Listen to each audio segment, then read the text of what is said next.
ഒരു ദിവസം രാത്രിയിൽ തുമ്പിയും ആശുവും സിദ്ധുവും ഗാർഡനിൽ സംസാരിച്ചിരിക്കുകയായിരുന്നു.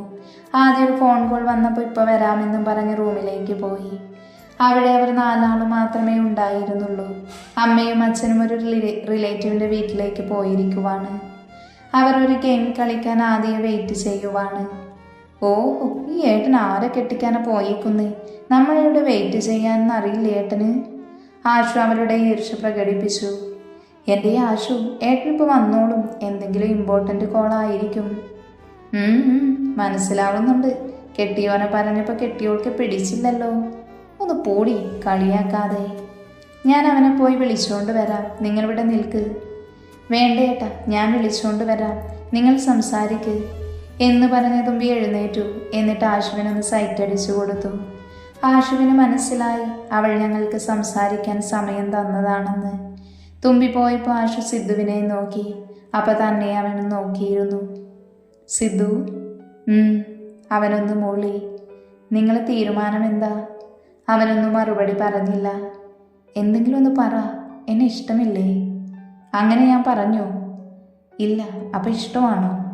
അങ്ങനെയും ഞാൻ പറഞ്ഞു. എന്തെങ്കിലും ഒന്ന് ഉറപ്പിച്ച് പറ മനുഷ്യ. അവൻ എണീറ്റ് അവിടെ നിന്ന് തിരിഞ്ഞു നടന്നു. ആശുവിന് അവൻ പോകുന്നത് കണ്ട് സങ്കടം വന്നു. അവൾ തല താഴ്ത്തി നിന്നു. പെട്ടെന്ന് തൻ്റെ ചെവിക്കടിയിൽ ഒരു നിശ്വാസം പതിഞ്ഞു. അവളൊന്ന് ഞെട്ടി അനങ്ങാതെ നിന്നു. പിന്നെ സിദ്ധു എന്ന് വേണ്ടാട്ടോ, ഒരേട്ടനും കൂടെ ചേർത്തോ എന്ന് പറഞ്ഞവൻ അവളുടെ പിൻകഴുത്തിലൊന്ന് ചുംബിച്ചു. എന്നൊരു വിട്ടുമാറി അവളെ നോക്കിയൊന്ന് സൈറ്റടിച്ച് വീട്ടിലേക്ക് പോയി. ആശുവാണെങ്കിൽ ഷോക്കേറ്റ പോലെ നിന്നു.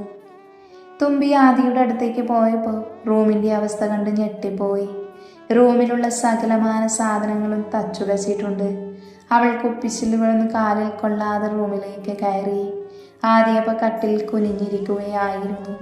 കയ്യിൽ നിന്ന് ബ്ലഡ് വരുന്നുണ്ടായിരുന്നു. അവളത് കണ്ട് പേടിച്ചിട്ട് അവൻ്റെ അടുക്കലേക്ക് വന്നു. ഋഷിയേട്ടാ, എന്താ ഇതൊക്കെ?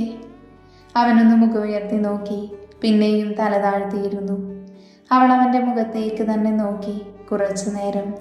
കണ്ണൊക്കെ ചുവന്ന് കലങ്ങിയിട്ടുണ്ട്. അവൾ വേഗം കബോർഡ് തുറന്നിട്ട് ഫസ്റ്റ് എയ്ഡ് ബോക്സ് എടുത്തു. എന്നിട്ട് അവൻ്റെ കയ്യിലൊന്ന് പിടിച്ചു. അവൻ ദേഷ്യത്തോടുകൂടി കൈ തട്ടിയെറിഞ്ഞു. തുമ്പി ആദ്യമൊന്ന് പകച്ചെങ്കിലും പിന്നെ വീണ്ടും പറഞ്ഞു, ഏട്ടാ, ആ കൈയൊന്ന് താ, ആകെ ബ്ലഡ് വരുന്നുണ്ട്. അവൻ ബെഡിൽ നിന്ന് എഴുന്നേറ്റ് പോവാൻ നിന്നതും തുമ്പി അവനെ പോവാൻ സമ്മതിക്കാതെ കയ്യിൽ പിടുത്തമിട്ടു. Vaiga, please leave me alone. ഇല്ല, ആദ്യം ഞാനിതൊന്ന് കെട്ടട്ടെ. വൈഗ പ്ലീസ്. നോ. അവൻ അവളുടെ മുഖത്തേക്കൊരടിയായിരുന്നു. അവൾ ബാക്കിലേക്ക് വേച്ചുപോയി. അവൾ ആകെ പകച്ചു നിന്നു. ആദ്യമായിട്ടാണ് അവൻ അവളെ അടിക്കുന്നത്. ഏട്ടാ, ഞാൻ. അപ്പോഴേക്കും അവൻ ദേഷ്യം കൊണ്ട് കണ്ണു കാണാതെ ആയിരുന്നു. അവൻ അവളുടെ കവിളിൽ പിടിച്ച് ചുമരിൽ മുട്ടിച്ചു നിർത്തി. എന്തിനാടി എൻ്റെ ലൈഫിൽ നീ വന്നത്? ശല്യമായി നീ വന്നോടുകൂടി മനുഷ്യനുള്ള സമാധാനവും കിട്ടുന്നില്ല. ഒന്ന് പോയി തന്നൂടെ? എന്തിനാ? പണത്തിനാണോ എന്നെ കെട്ടിയത്? പറയാൻ. ഏട്ടാ, ഞാൻ. അവളാകെ പകച്ചിരിക്കുകയായിരുന്നു. അവൻ്റെ ഈ രൂപത്തിൽ ഇങ്ങനെ ആദ്യമായിട്ടാണ് അവനെ കാണുന്നത്. ആദ്യയുടെ അവസ്ഥയും അറിയിച്ചല്ല. ദേഷ്യം കൊണ്ട് എന്താ എങ്ങനെയാ പറയുന്നതെന്ന് പോലും അവൻ അറിയുന്നുണ്ടായിരുന്നില്ല. പറയ്, പണം വേണോ നിനക്ക്? എത്ര വേണം? പറയ്, നീ പറയുന്നത് പോലെ തരാം. ലോ ക്ലാസ് ഗേൾസിന് പണം കിട്ടിയാൽ പോരെ? ഏട്ടാ എന്നൊരലർച്ച കേട്ടപ്പോഴാണ് ആദ്യ തുമ്പിയുടെ കവളിൽ നിന്ന് കൈയെടുത്തത്. തുമ്പിയും ആദ്യം നോക്കുമ്പോഴുണ്ട് ആശുവും സിദ്ധുവും വാതിൽക്കൽ ദേഷ്യത്തിൽ നിൽക്കുന്നു. സിദ്ധു വേഗം വന്ന് തുമ്പിയെ ചേർത്ത് പിടിച്ചു. തുമ്പി ചെറുതേങ്ങലോടെ സിദ്ധുവിൻ്റെ നെഞ്ചിൽ ചാരി. സിദ്ധു അവളെ കട്ടിൽ കൊണ്ടിരുത്തി. അവളുടെ മുഖത്തേക്ക് നോക്കി. ആദിയുടെ കൈവിരൽ അവളുടെ മുഖത്ത് കണ്ട അവനക്ക് ആദിയോട് നന്നേ ദേഷ്യം വന്നു. ആശു, നീ പോയി ഐസ് ക്യൂബ്സ് കൊണ്ടുവാ. അത് കേട്ടതും ആശു അവിടെ നിന്ന് പോയപ്പോൾ ആദിയെ ഒന്ന് തറപ്പിച്ച് നോക്കാനും അവൾ മറന്നില്ല. ആദ്യം അവിടെ നിന്ന് പോയി. ആശു ഐസ് ക്യൂബ്സ് കൊണ്ടുവന്നു. സിദ്ധു അവൾക്കത് വെച്ചു കൊടുത്തു. എന്നിട്ട് തുമ്പിയെ ബെഡിൽ കിടത്തി പുതപ്പിച്ചു കൊടുത്തു. അവൾ ഉറങ്ങുവോളം സിദ്ധുവും ആശുവും അവിടെ ഉണ്ടായിരുന്നു. അവൾ ഉറങ്ങിയെന്ന് മനസ്സിലായപ്പോൾ ആശുവിനെയും കൂട്ടി ആദിയുടെ അടുത്തേക്ക് പോയി പലതും തീരുമാനിച്ചുകൊണ്ട്. അവരുടെ രണ്ടുപേരുടെയും മനസ്സിൽ ഒരു ഉറച്ച തീരുമാനമുണ്ടായിരുന്നു. സിദ്ധു ആശുവിനെയും കൊണ്ട് ആദിയുടെ അടുത്തേക്ക് പോയതും ആദി ഗാർഡനിലായിരുന്നു. അവിടെ നിന്ന് സിഗരറ്റ് വലിക്കുകയായിരുന്നു അവൻ. അതുകൂടി കണ്ട ആശുവിന് ക്ഷമ നശിച്ചു. അവൾ ചെന്ന് അവൻ്റെ കയ്യിൽ നിന്ന് സിഗരറ്റ് വാങ്ങി വലിച്ചെറിഞ്ഞു. എന്നിട്ട് അവനെ ഒന്ന് തറപ്പിച്ചു നോക്കി. അവന് ബാക്കിലേക്കുന്തി. ആദ്യ ബാക്കിലേക്ക് വേച്ചു പോയെങ്കിലും അവൻ ബാലൻസ് ചെയ്തു നിന്നു. ആശു, നീ എന്തേ ചെയ്യുന്നേ? ആദ്യ ദേഷ്യത്തോടു കൂടി ചോദിച്ചു. ആശു ആദിയുടെ കോളർ പിടിച്ചുകൊണ്ട് പറഞ്ഞു, മിണ്ടിപ്പോവരുത് ഏട്ടൻ. എന്നു മുതലാണ് നിങ്ങൾ പണം കണ്ട് ആളുകളെ സ്നേഹിക്കാൻ തുടങ്ങിയേ? പറയാൻ. നമ്മുടെ അച്ഛൻ ഇതാണോ നമ്മളെ രണ്ടുപേരെ പഠിപ്പിച്ചത്? പറ. അത് പിന്നെ ആശു, ഞാൻ അവൻ നിന്ന് വിക്കി. എന്നു മുതലായി എൻ്റെ ഏട്ടൻ ഇങ്ങനെ ആൾക്കാരെ വേദനിപ്പിക്കാൻ തുടങ്ങിയേ? എൻ്റെ തുമ്പി എന്തിനാ വേദനിപ്പിച്ചേ? ആശു, പെട്ടെന്ന് ദേഷ്യം കൺട്രോൾ ചെയ്യാൻ പറ്റിയില്ല, അതാണ്. സോറി. ഒരു സോറി പറഞ്ഞാൽ തീരുവോ എല്ലാ പ്രശ്നങ്ങളും? എന്താ ഏട്ടൻ കരുതിയേ തുമ്പി നമ്മുടെ പണം കണ്ട് വന്നതാണെന്നോ? എന്നൊക്കെ കേട്ടോ, നമ്മുടെ പണം ആവശ്യമില്ല അവൾക്ക് ജീവിക്കാൻ. ഒരു പക്ഷേ നമ്മുടെ ഒപ്പത്തിനൊപ്പം, അല്ലെങ്കിൽ നമ്മളെക്കാൾ പണമുണ്ട് അവൾക്ക്. പക്ഷേ അവൾക്കത് അനുഭവിക്കാൻ ഭാഗ്യമില്ലാതെ ആയിപ്പോയി. നീ എന്തൊക്കെയാ പറയുന്നേ ആശു? നീ അകത്തേക്ക് പോ ആശു. സിദ്ധുവായിരുന്നു അത് പറഞ്ഞത്. ഇല്ല, ഏട്ടനോട് ഇന്ന് തന്നെ പറയണം എല്ലാം, അല്ലെങ്കിൽ ഏട്ടൻ ഇനിയും അവളെ വേദനിപ്പിക്കും. ഞാൻ പറഞ്ഞോളാം, നീ അകത്തേക്ക് ചെല്ല്. ഞാൻ പോവാം എന്ന് പറഞ്ഞവൾ അവിടെ നിന്നും ചവിട്ടിത്തുള്ളി അകത്തേക്ക് പോയി. സിദ്ധു, സോറി. പെട്ടെന്ന് പ്രിയ വിളിച്ചിരുന്നപ്പോൾ അതിൻ്റെ ഒരു ദേഷ്യം കൺട്രോൾ ചെയ്യാൻ പറ്റിയില്ലടാ. നിനക്കറിയില്ല എന്നെ. അതൊന്നും ഞാൻ ചോദിക്കുന്നില്ല. ഞാൻ നാളെ ബാംഗ്ലൂർക്കുള്ള ടിക്കറ്റ് എടുക്കും. നീ വന്നേക്കണം. നീ മാത്രമല്ല, തുമ്പിയും. സിദ്ധു ഒരു താക്കീത് രൂപത്തിൽ പറഞ്ഞു. നാളെ തന്നെ വേണോ? വേണം. പക്ഷേ തുമ്പി എന്തിന്? തുമ്പിയുടെ ആവശ്യത്തിനാണ് നമ്മൾ കാര്യമായിട്ട് പോകുന്നത്. എന്തിനും ഞാൻ പറയാം, നീ ഇവിടെ ഇരിക്ക് എന്ന് പറഞ്ഞ് അവർ അവരുടെ അടുത്തുള്ള സ്റ്റോൺ ബെഞ്ചിൽ പോയിരുന്നു. നീ സീത ഗ്രൂപ്പ്സ് എന്ന ബിസിനസ് ടീമിനെ കുറിച്ച് കേട്ടിട്ടില്ലേ? ഷുവർ, ഞാൻ കേട്ടിട്ടുണ്ട്. ഏകദേശം നമ്മുടെ ടീമിൻ്റെ ഒപ്പത്തിനൊപ്പം നിൽക്കുന്നവരല്ലേ അവർ? സീത ഗ്രൂപ്പ്സിൻ്റെ ഒറിജിനൽ ഓണർ ആരാണെന്ന് അറിയുമോ നിനക്ക്?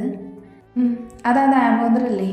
അവൻ്റെ വലിയ മകൻ ദക്ഷിണല്ലേ അതിൻ്റെ CEO? സത്യത്തിൽ ആ കമ്പനിയിൽ അവർക്ക് യാതൊരു അവകാശവുമില്ല. വാട്ട്?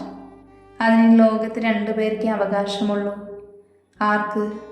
അതിൻ്റെ അവകാശികൾ ആദവ് ഋഷികേശനും അവൻ്റെ ഭാര്യ വൈഗ ആദവുമാണ്. വാട്ട്? ആദ്യം ഇരുന്നിടത്തുനിന്നും എണീറ്റു. എന്ത്? എങ്ങനെ? അതെ, ഞാൻ പറഞ്ഞത് സത്യമാ. സീത ഗ്രൂപ്പ്സ് തുമ്പിയുടെ അച്ഛൻ്റെ 20 വർഷത്തിൻ്റെ അധ്വാനത്തിൻ്റെ ഫലമാണ്. പിന്നെ എങ്ങനെ അത് ദാമോദരൻ്റെ കയ്യിലെത്തി? ദാമോദർ തുമ്പിയുടെ അമ്മാവനാണ്. ഓ, എന്നിട്ട് കല്യാണത്തിനൊന്നും കണ്ടില്ലല്ലോ. അവർ കല്യാണത്തിന് വന്നിരുന്നുവെങ്കിൽ ഒരിക്കലും ഈ കല്യാണം നടക്കില്ലായിരുന്നു. അവർ കൊണ്ടുപോകും അവളെ. നീ എന്തൊക്കെയായി പറയുന്നേ? എനിക്കൊന്നും മനസ്സിലാവുന്നില്ല. ഞാൻ പറഞ്ഞു തരാം. തുമ്പിയുടെ പാരൻസിന്റെ പ്രണയവിവാഹമായിരുന്നു. 2 വീട്ടുകാരുടെ എതിർപ്പ് അനുസരിച്ച് അവർ ഒളിച്ചോടിപ്പോയി സിംഗപ്പൂരിലേക്ക്. എൻ്റെ അച്ഛൻ്റെയും തുമ്പിയുടെ വലിയച്ഛൻ്റെയും സഹായത്തോടുകൂടി ഞങ്ങളും സിംഗപ്പൂരിലായിരുന്നു. അന്നു മുതൽ അങ്കിളുടെ പരിശ്രമത്തിൻ്റെ ഫലമാണ് സീത ഗ്രൂപ്പ്സ്. തുമ്പി എനിക്ക് എൻ്റെ അനിയത്തി തന്നെയായിരുന്നു. തുമ്പിക്ക് അവളുടെ അച്ഛൻ വീടും അമ്മ വീടും ഒട്ടും ഇഷ്ടമില്ല. അവിടുത്തെ ആരെയും ഇഷ്ടമില്ല.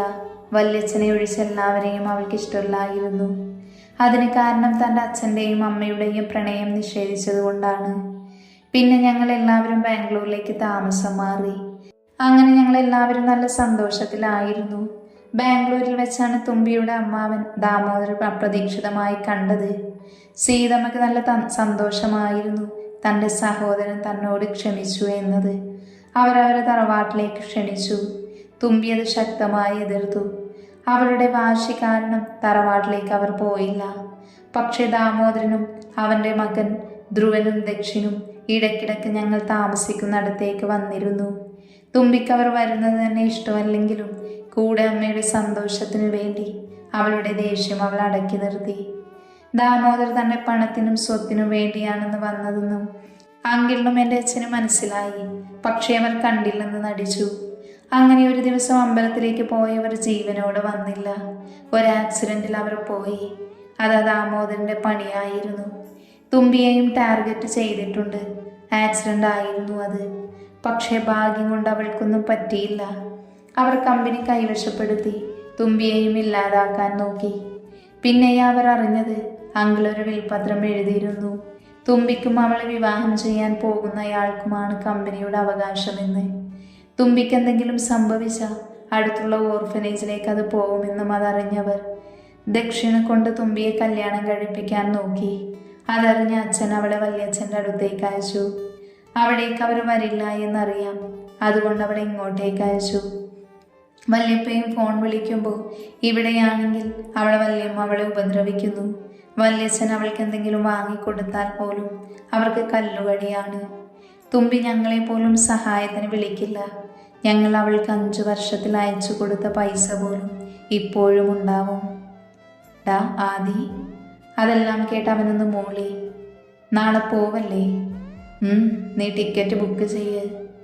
ആദ്യം അത് പറഞ്ഞ് റൂമിലേക്ക് നടന്നു.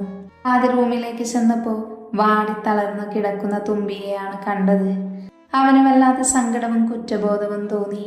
അവൻ അവളുടെ അടുത്തേക്ക് പോയി അടുത്തിരുന്നു. തൻ്റെ കൈവിരലിൻ്റെ പാട് കണ്ടിട്ട് അവന് വല്ലാത്ത വിഷമം തോന്നി. അവൻ കവിളിലൊന്ന് തലോടി. അവൾ വേദന കൊണ്ട് അവളുടെ മുഖം ചുളിഞ്ഞു. അവൻ അവളെ കവിളിലേക്ക് അവൻ്റെ ചുണ്ട് ചേർത്തു. അവൻ്റെ ഒരു തുള്ളി കണ്ണുനീർ അവളുടെ മുഖത്തേക്ക് ഇറ്റി വീണു. അവൻ അവളെ എടുത്ത് കിടന്നു. അവളെ തൻ്റെ നെഞ്ചോട് ചേർത്തു. സോറി പെണ്ണെ, അറിയാതെ പറ്റിപ്പോയതാ. വേണമെന്ന് വെച്ചിട്ടല്ല, ദേഷ്യം നിയന്ത്രിക്കാൻ പറ്റിയില്ല. അതാണ്. നീ എന്നോട് ക്ഷമിക്കില്ലേ? അവൻ അവളെ കാതിലായി പറഞ്ഞു. അപ്പോഴേക്കും അവൻ്റെ ടീഷർട്ട് കണ്ണീരിലായി കുതിർന്നു.